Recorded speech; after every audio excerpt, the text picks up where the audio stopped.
So here is the thing. Not everything marketed as essential oils are truly essential oils. Just because something says 100% pure essential oils, 100% therapeutic grade essential oils does not mean that it is truly an essential oil. And this is unfortunate because sometimes it might just be fake essential oils, synthetic chemicals, but being marketed as real essential oils. So in this video, I will be sharing with you guys some tips, some tricks, some guidance on better knowing how to spot fake essential oils so you can avoid them, as well as having a better idea in what to look for in essential oil when you're looking for an essential oil that is pure and quality. So for those who don't know me, let me introduce myself quickly. Hi, my name is Jessie. I'm an aromatherapy student. Started my program 2019, plan to be done 2022. Yes, it's a longer program. But that being said, I am not a professional. I don't know everything. I will always have things to learn.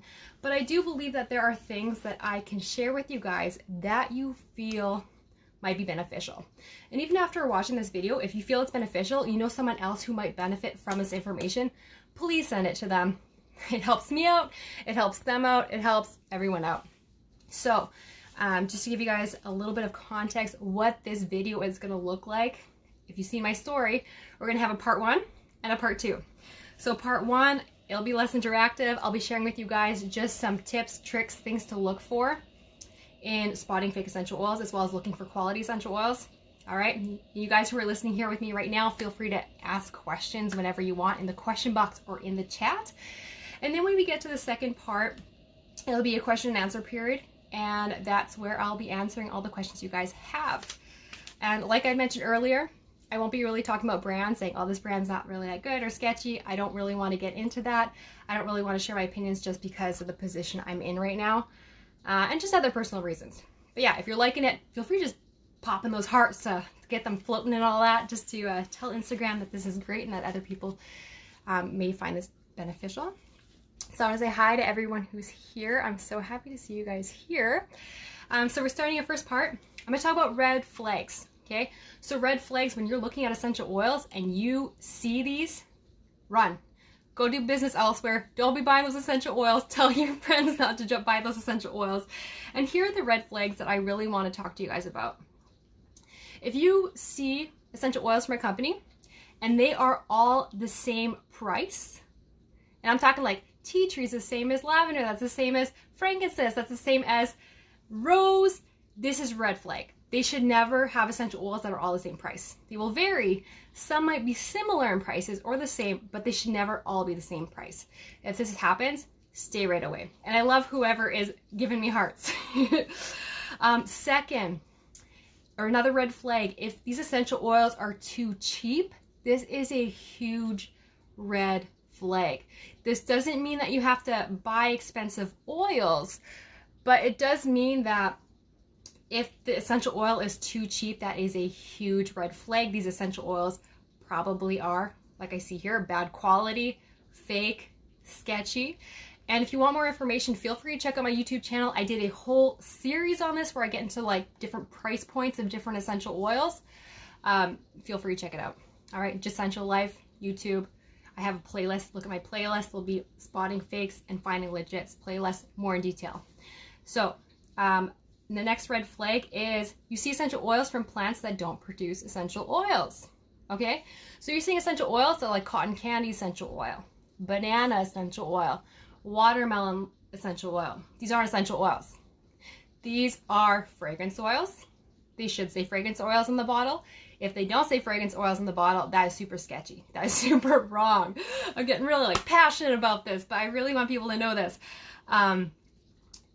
Another one, I don't know if everyone knows this, but another red flag is if there is a missing Latin binomial name. If you guys have essential oils at home, you will see that your essential oils should have the common name, right? So lavender, eucalyptus, frankincense, you know, the regular names we call plants. And then underneath it or somewhere on the bottle, there should be the Latin name. So if you're buying a lavender, it just says lavender and it doesn't say like Lavandula angustifolia, Lavandula latifolia, if I said that right. If it doesn't say the Latin name, super sketchy. I would not be buying those oils. Either they're completely fake, or if you get really lucky, it's still a really bad sign. I wouldn't be buying those essential oils. And plastic bottles. I'm seeing this more and more, and I'm thinking, what the heck? How do these companies get away with it? So, pure essential oils should not be stored in plastic. Never. Okay. I did a reel talking about how if you want to make like a massage oil and put it in a plastic, essential oil safe plastic, pre-diluted, that's a little bit different. So it's like, you know, a 3% whatever diluted in a safe plastic, like a PET plastic. But if the undiluted essential oil is just essential oil and it's plastic, that is super sketchy. Okay. I'm seeing questions and I will answer that right at the second section. It's a really good question. I see you, and I like the question. So just to recap, if you see any of these red flags, don't buy these essential oils. I would stay away from that company. So just a quick repeat, all essential oils the same price. They're too cheap. They're from plants that don't produce essential oils. They have a missing Latin binomial, right? The Latin name. Missing important information, which I will get onto next. And are in plastic containers. What the heck? They should not be in plastic bottles. I don't understand how people get away with that. So information that you should have on the bottle. Like I mentioned, one, common name. Is it lavender? Is it frankincense? Is it eucalyptus? Is it rose? Latin name, again, the little Latin name, Latin binomial, as I mentioned earlier. The chemotype. Some of you guys might say, what's that? So not all essential oils have chemotypes. Some do. What this basically means, it's the same plant. Like if you look at it on the outside before you distill it, it looks like the same plant, but their chemical makeup is different. So essential oils like rosemary, thyme, basil, they should have a chemotype listed. It's for safety reasons. And I know that there are some really well-known companies, well actually two really well-known companies, I'm not going to mention any names, that actually don't provide this information. So I'm not going to say these companies have bad quality essential oils. I've used both of these brands. I've liked them when I started and I still think they're lovely brands, but it's concerning when they don't have like that chemotype. All right, how many milliliters are in the bottle? Of course, it's pretty standard stuff. Is it 5 ml, 10 ml, 15 ml, 30 ml? Extraction method, how is it extracted? So it's not usually on the bottle, but you'll find it on the website. So they'll say like your lemon is cold pressed or it's distilled. And for some of you guys who may be new, you're like, well, why does that even matter? Right? But it shows that they're thorough, yes, but it also is a safety issue. So if you have a lemon that's distilled, it's not phototoxic. If you have a lemon that is like expressed, it's cold pressed, expressed, then it will be phototoxic. So that's just kind of like little information that if a company can't really say it, they're probably not that specialized in essential oils, and I would stay away from them. Country of origin is a good thing to mention on the website if they don't have room on the bottle, and if it's pure or undiluted. So pure would mean it's like not diluted. If it is diluted, it'll say. And ideally, if you do get a bottle where it says diluted, I really encourage you guys to get a company that says it's diluted at 10%, it's diluted at, you know, just that they are open, companies are open and transparent. So, quick recap, the information they should have is the common name, Latin name, chemotype if applicable, how many milliliters, extraction method, so how the essential oil was taken out of the plant, country of origin, where it's from, and if it's pure or undiluted. So, I think that's pretty much it. Oh, very important. Give me a little thumbs up if you're watching the replay, or even if you're watching now, if you know what a GCMS report is, or if you've ever heard of it. So as I explain it, I'll come back and see if anyone knows. So if you know what a GCMS report is, thumbs up. If you don't, put a thumbs down. So also what I look for, what I encourage people to look for is a GCMS report. That the company that has the essential oils, that they run GCMS reports on the essential oils and they provide it to you. So you're like, what's a GCMS report? I love you guys that are like, yes, I know what it is. So GCMS reports, or GCMS, is testing that is very important. So I'm reading off this. Is very important in verifying the authenticity and purity of essential oils. It's like the gold standard of testing essential oils, and it scans for contaminants and adulterants. So when you are looking into buying essential oils from a company, for me, I really like it when a company provides GCMS testing reports, because it shows that they're thorough, it shows that they test their essential oils, and that they're transparent. I know that there are some companies that don't, In the end, it's going to be up to you if that's a priority for you, if that's important. For me, that is. I want to see that transparency. I want to see those tests. I want to see that those tests are valid. Again, if you want to know how to spot fake and sketchy essential oil, fake or sketchy GCMS reports, check out my Spotting Fakes and Finding Legits YouTube series. I have a whole video on that, things to look for. And also that you can access them. Okay, there's some companies that are like, yeah, we do GCMS testing. You know, we're like top of the top, and then they don't share it with you. Or they'll say, yeah, we do GCMS testing, and then it'll say, click here to see your GCMS reports, and then you click, and then there's nothing. And you're like, okay, that's super sketchy. Like, is that done on purpose? So I like it that they have GCMS reports, purity reports, and that they're provided to you, that you can see them. For me, I like them prior to purchase, but some people are okay with looking at them after. Also, some of the worst places to buy essential oils, I don't know if I should be going there, but I'm going to. I'd be really careful about Amazon. Dr. Robert S. Pappas calls it Scamazon, because a lot of the essential oils on Amazon are fake. I know there are companies that have good essential oils there, like Plant Therapy, I feel safe about, but mostly I'd be really, really careful. And thanks, Ashley, for saying my cat looks cute on me. So I'm going to look through the questions now. So we're going to enter into our part 2 Q&A section. So I saw some questions come up earlier, so I'm going to scroll and find it. All right, essential.times. I like that name, like times, but it's like the plant. I had someone say, I love candy cane oil. I was like, where does that come from? Go Santa. All right. So it kind of brings me back to that one red flag where I say that you want to get an essential oil. How do I say it? I said that a red flag was when essential oil comes from plants that don't produce EOs. That's true, but something else to consider is if you see something like candy cane essential oil, pumpkin pie essential oil, ask yourself if it's a blend. Because if it's a single oil and they say, oh yeah, we have like cotton candy essential oil from the plant, or like watermelon essential oil from the plant, it's like, no, that's not true. But with candy cane essential oil, I think I know which one this person's actually talking about. It's actually a blend. So it's a blend of real authentic essential oils. I believe it's spearmint, peppermint, and then maybe vanilla in there. These are real oils made into blends. So I know it can kind of be a little confusing. It's like, here are the basics, but if it's a blend, it might actually be legit if you look at the essential oils that are in it. Are the essential oils in it real? Does that make sense? I don't know if you're still there with me, but I answered that question. I hope that makes sense. There are blends that can mimic things like pumpkin pie.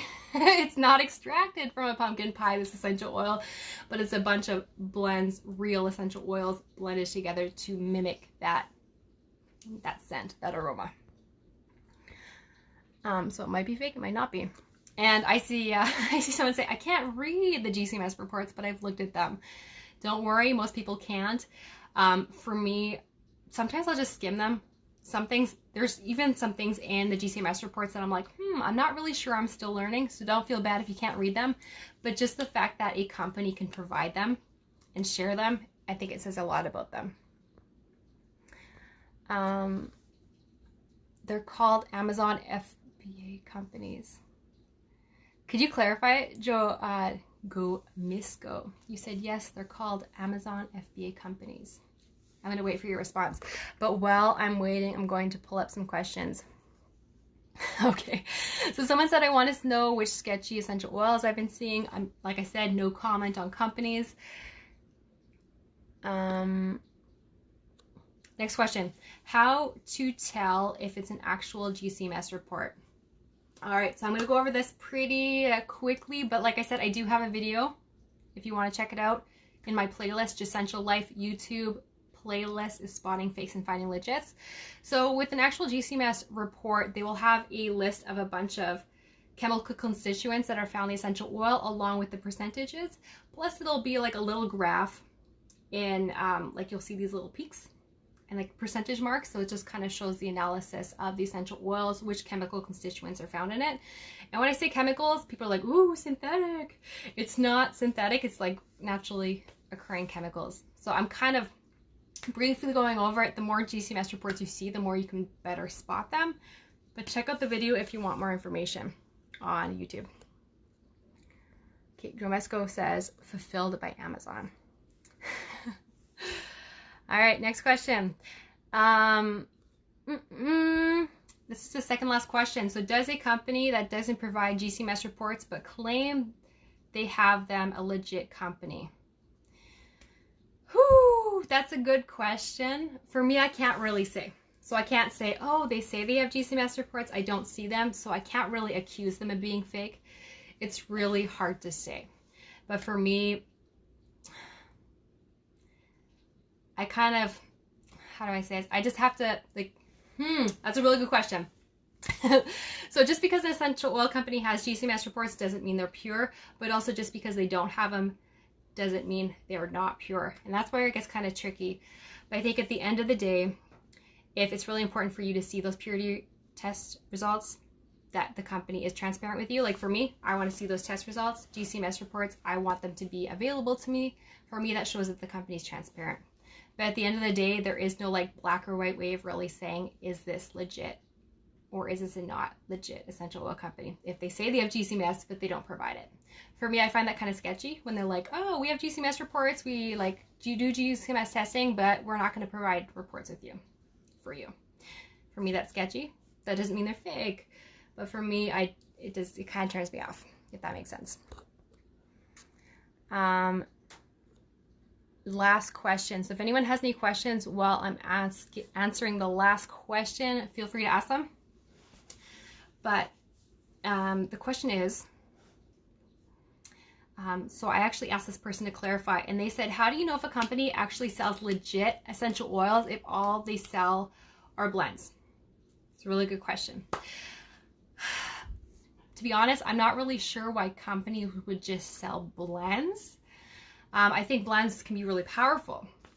I know they're really effective. Like, for example, I don't know if you guys ever heard of like synergistic, how like essential oils how essential oils work synergistically, but sometimes by blending essential oils, they become more powerful than the individual parts. So for example, if you use 3 essential oils, they're not as powerful as the 3 essential oils combined, but they kind of strengthen each other and become more powerful. So I know blends are an amazing way to use essential oils, but if a company just has blends, personally, I don't know why that would happen because single oils are so powerful. But your real question was, does it mean that they're not legit, or how do you know if they're legit? And the reason why this person asked is because when you have single essential oils, you can look at the GCMS reports, right? So if you have a lavender essential oil for a certain company, you can look up the GCMS reports. But when you buy blends, you don't necessarily see the GCMS reports.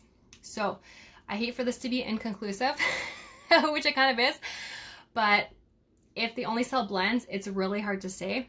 For me, I'm personally comfortable with companies that sell singles as well, so that I can see their GCMS reports, that I can see this is a protocol for them, that I can see that they're transparent and sharing those GCMS reports.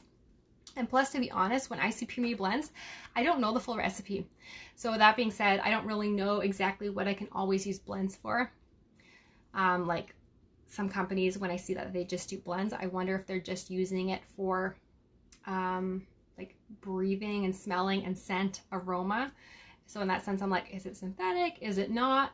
I don't know. This is a really inconclusive answer, but I don't know.